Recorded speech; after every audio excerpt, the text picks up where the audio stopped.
STI, Defi gauges, Blue Racer gauges. There's my DVD player, my remote control. These are for lights underneath my car, but I disconnected it because I thought they were cheesy. It's my computer, my car, Windows XP.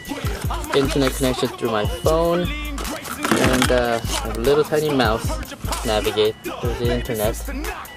PS2. Plus my navigation right here. Tells me where I am. The best thing I bought for my car, by the way. Controls all the VCR functions, including TV in the back. Here's the back, so I know where I've been.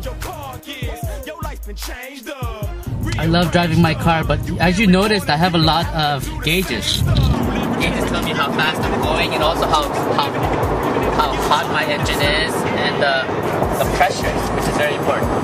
This is my turbo pressure right here. And at maximum capacity, my turbo price hits about 16 psi, which is pretty strong.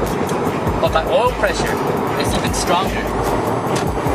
At maximum capacity, when I'm hitting at a racetrack going more than 100 miles per hour, I hit more than 100 psi, which is very, very tough, very, very strong. Now, if I run it at more than 100 psi all the time, that's bad for the engine. But you know what else is bad for the engine? What's bad for the engine is if you run your car without warming it up. If, let's say you start your car and you don't wait 4 or 5 minutes, you just go to school or you go to work. That's one of the worst things you could do, because when you do that, you have over 100 psi pressure in your engine. So if you don't warm your car, that's like racing at red line all the time, every day. That's bad for your engine. So how do I know this? It's because my gauges tell me that. Because my gauges tell me that if I start my car and I don't warm up and I go 10 miles per hour, I'm at 100 psi. That means that's just like when I'm racing, okay, which is bad for the engine. How do I know that? It's because of my gauges. What about for our spiritual lives? Do we have gauges in our lives that tell us whether we're going too fast or too slow? Whether we're too hot or too cold?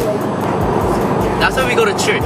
When we go to church, those are our gauges that tell us how we're doing in our spiritual walk. Whether we're too fast, whether we're too slow, whether we're too hot or too cold, whether there's too much pressure in our spiritual lives. Are you looking at your gauges? Are you paying attention to what's going on at church? Just like we start our car by warming up, it's like we come to church and we warm up our lives. We warm up our spiritual lives by coming to church and starting off with that Sunday. Because if you don't start off by warming up, there's too much pressure.